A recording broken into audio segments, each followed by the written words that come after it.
Okay, welcome to the Speedway. We're going to kind of take a little trip around the circle here so you can kind of see the main parts of the Speedway here. Um, it actually is a pretty big track and takes up a lot of space in this little kind of town. Plenty of parking space, but what the city and the owners of the track are trying to do is determine what they can do the rest of the time. So coming down here, there you see just the Main Street area of downtown. Hotel development happening there. Lots of factories, lots of blue-collar workers in this area.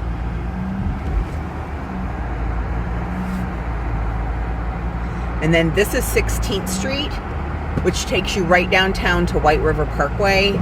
And then right on the other side of this area is all the little houses that we talk about, that Stringtown, Hawville. A lot of times I'll say this neighborhood is east of Speedway.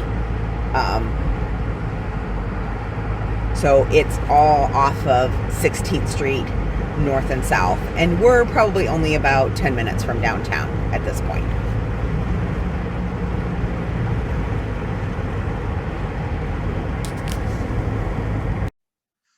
Hi, this is Gloria, pink-haired lady from Indianapolis, and today we're going to talk about Speedway Eagledale area. This is some of my favorite areas in town. I shot some great footage for you kind of going around downtown Speedway, around the track, so you could actually see that a little bit. And then some of the neighborhoods that surround the Speedway track that I think are just a great areas for investing. So let me go ahead, and right now I'm going to share my screen so that you can kind of see a map of some of the video footage of what we did. So here we are with Indianapolis. So we have the whole circle around Indianapolis here. Speedway is to the left of downtown. So we're going to go ahead and zoom in there. So the town of Speedway itself is basically 1 square mile. And they have their own school district. Funny story about that is they actually don't have buses because it is so small that the kids either walk to school or they parents drive them, and that saves a lot of costs for the school district that they can put into other learning things. And then if they need to go to ball games or something like that, they just rent a bus and a driver. So that was just kind of a cool fact that I learned one day when I went to a Chamber of Commerce meeting. So basically, obviously, you've got the track here. That's the biggest attraction to Speedway town itself. We have the biggest race on Memorial Day in the month of May. There also are a couple of other races right now in July and in October, I think are the last one. Sorry, I should know that better before I get on a podcast here. But basically just the 3 main ones, and then there's lots of empty space around there for parking. I went to a Chamber of Commerce meeting again this year, and the owners of the racetrack and the town of Speedway themselves are looking to kind of see what they can do with this extra space to make it multifunctional throughout the year. I know that there's plans to bring more concerts in. Obviously, COVID slowed that down a little bit, but so that they can use this more than just a few times a year because it's just such a great space. So from the track and some of the video footage that you saw, we kind of drove around it this way, up this way, so you could see both of those areas of the track. And then downtown Main Street here, a lot of the race car drivers have just come in and done a lot of development in that area. There's a couple of breweries there. There's a wine vault. There's an event center. And then they still kind of kept the old town feel of it with some of the old pubs in the area. Big Woods Pizza is a newer restaurant in the area that my kids really like. They like the indoor go-karting in the area. So that's something we do as a family there a lot. And then we frequent those restaurants there as well. So off of Speedway, off of these main streets over there, I drove a couple streets there and a couple streets here. Speedway itself has a lot of nicer houses that are all brick or limestone, mostly built in the 50s and 60s, great solid structures. As far as investing, if you can find these houses and fix them up, a lot of them have original owners, so you're going to get a lot of equity back if you do a flip in this area. As far as buy and hold, the numbers are a little bit off right now.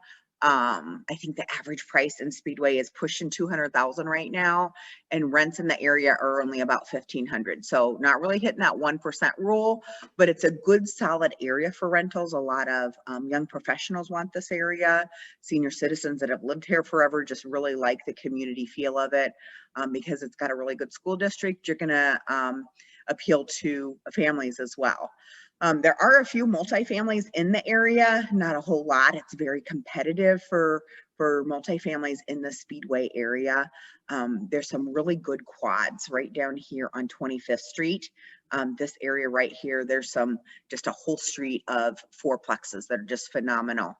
We're also right along Crawfordsville Road here. There's a lot of development happening here with kind of your big box stores and restaurants and just different things like that. So Speedway's really been putting a lot of effort into this area as well to make it a year-round thing, not just during the month of May.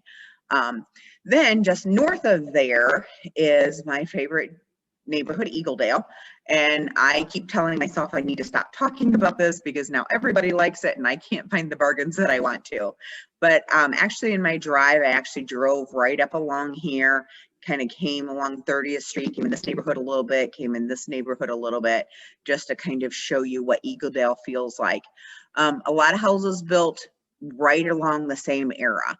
I feel like they came in and just built a couple thousand houses exactly the same. They're all exactly the same layout, 3-bedroom, 1-bath on a slab. You walk in the front door, it's the living room. You go back behind the living room, there you've got your kitchen there, turn to the left down the hallway. You've got your bedroom, your bathroom on the right, 2 bedrooms on the left, and then another bedroom in the back. I have seen where some people have done some improvements, add a little bit extra space to it, add an extra half bath, but for the most part, it's that same exact layout. Some of them have converted the garage into more living space so that you have some more space on the right side of the house. But it's all exactly the same layout, but they're just solid, good rentals. It's a good rental community. Most of those that are the original layout, the 3-bedroom, 1-bath, are renting out for about $950 right now. I have seen with improvements that you're being able to push that price to $1,000, $1,050. I did one shot that we'll show you in a little bit here that one of my investors bought this house for $50,000. I think he bought it in 2017. I'll have to check that. Last summer, the house across the street sold for $115,000. And everyone said, this is not an equity building neighborhood. It's a cash flowing neighborhood, which it really is. But there has been a lot of equity building being built in this neighborhood as well. So that's the Eagledale neighborhood. My favorite neighborhood. I actually have a rental property in there myself.